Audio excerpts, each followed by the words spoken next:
약 말고 치매를 고칠 수 있는 방법은 없나요?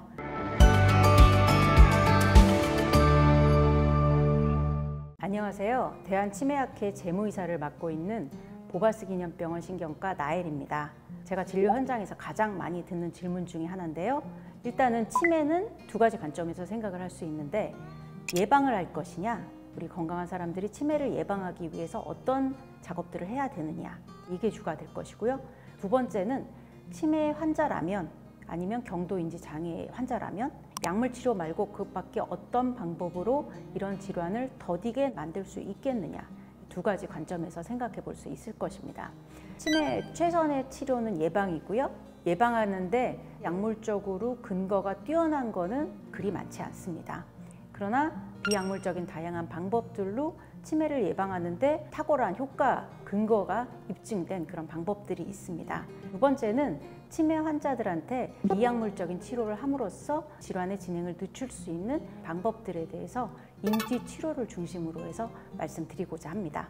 이 그림은 런던 대학의 리빙스턴 박사님이라는 분이 어떠한 요소들이 치매를 예방하는 데 중요한 요소였냐, 아니면 치매를 일으키는 데 중요한 요소였냐, 이것에 대해서 분석한 그런 자료들이거든요. 한번 노년기 때만 열심히 한다고 치매 예방이 되는 것은 아니고, 소년기부터 시작해서 생애 전주기에 걸쳐서 보호를 해야지 나이가 먹었을 때 치매가 안 걸리더라, 이제 이런 분석의 결과가 나왔고요. 예년과 달라진 게 있다면 2020년에 발표된 자료에는 교정이 가능한 치매 위험 인자가 40%, 교정이 불가능한 치매 위험 인자가 60%.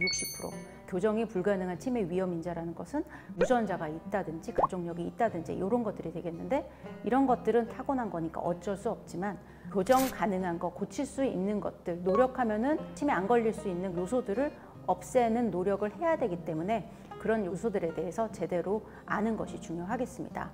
일단은 소년기 때는요, 교육이 굉장히 중요하대요. 엄마들이 애들 학원도 보내고 공부도 열심히 시키는 게 나중에 치매 걸리지 말라고 시키는 거거든요. 그래서 이런 것들도 치매를 일으키는 데 굉장히 중요한 요소 중에 하나로 작용을 하였습니다.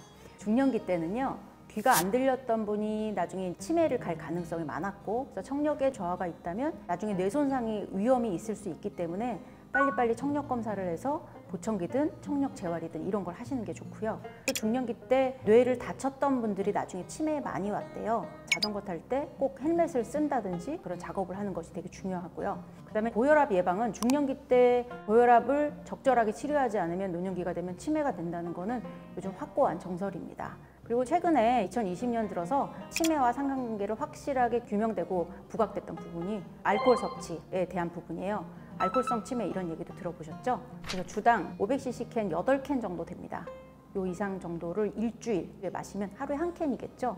이거는 뭐 백발백중 알코올의 위험도를 높이는 것으로 되어 있고요. 중년기 때 비만하면은, 나이 먹으면은 치매에 많이 걸린다 얘기들을 하고 있습니다. 그다음에 이제 노년기 때에서 중요했던 것 중에 하나는 담배 피는 거예요. 그다음에 우울증이 있다든지 사회적으로 고립돼 있다든지 운동을 잘 안 하신다든지, 이번에 또 화두가 됐던 것 중에 하나가 공기가 안 좋으면은 나중에 치매에 걸릴 확률이 높았다, 이렇게 얘기를 하고 있어서 가정에서도 그렇고 전체적인 공기를 청정하게 만드는 것이 뇌 건강에도 중요한 요소 중에 하나가 된다, 이렇게 설명드릴 수가 있겠습니다.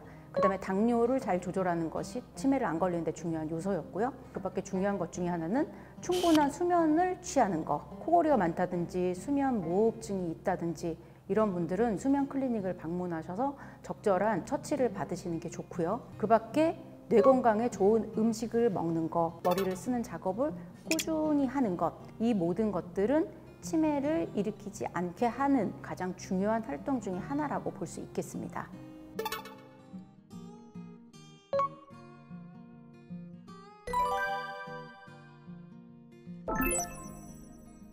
머리를 자극하는 모든 활동들을 인지 자극이라고 얘기하고요. 어떤 특정하게 하나에 떨어진 인지 기능만 집중적으로 훈련을 시키는 것을 인지 훈련이라고 해요. 예를 들어서 기억력 훈련을 한다든지 어휘력 훈련, 언어 훈련을 한다든지와 같은 것들은 인지 훈련에 속하게 되는 것이고요. 마지막으로 인지 재활, 이건 주로 이제 치매 환자들한테 적용을 하는 건데, 환자분이 대소변을 잘 못 가리신다. 그러면 환자분은 시간 맞춰서 화장실에 모시고 가서 용변을 보는 순서를 계속 훈련을 시키도록 합니다.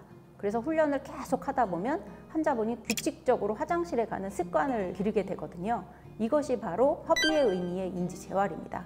환자의 떨어진 일상생활 능력만 회복시키기 위해서 집중적으로 훈련시키는 그런 방법을 의미를 하게 됩니다. 그래서 이런 인지치료, 머리를 쓰는 활동을 하는 것은 남녀노소 모두 치매를 예방하는 데 도움이 되고, 치매 전 단계 환자는 생활 습관도 바꾸게 되고 질환의 진행을 예방을 하게 되고, 치매 환자들한테는 인지 기능 자체를 향상을 시키는 것도 있고 또 일상생활 기능을 유지시키는 데도 도움을 줄 수 있습니다. 인지 훈련을 하는 거는 치매 예방에 도움이 되고, 인지 활동은 건강한 사람, 치매 환자 모두에게 필요하고요. 치료는 개인 또는 가족과 같이 가정에서 할 수 있고, 또 약물 치료와 비약물 치료, 그러니까 치매 환자라면 치매 약제도 먹지만 이런 뇌를 쓰는 비약물 치료를 병행하는 것이 치매 환자의 인지 기능 향상, 또 이상행동의 경감, 일상생활의 기능 유지에 도움이 될 것으로, 비약물 치료는 치매 환자의 치료에 꼭 고려돼야 될 사항이라고 볼 수 있겠습니다. 그래서 인지치료도 역시 필수적인 치료법 중에 하나다, 이 말씀을 드리고 싶습니다. 경청해 주셔서 감사합니다.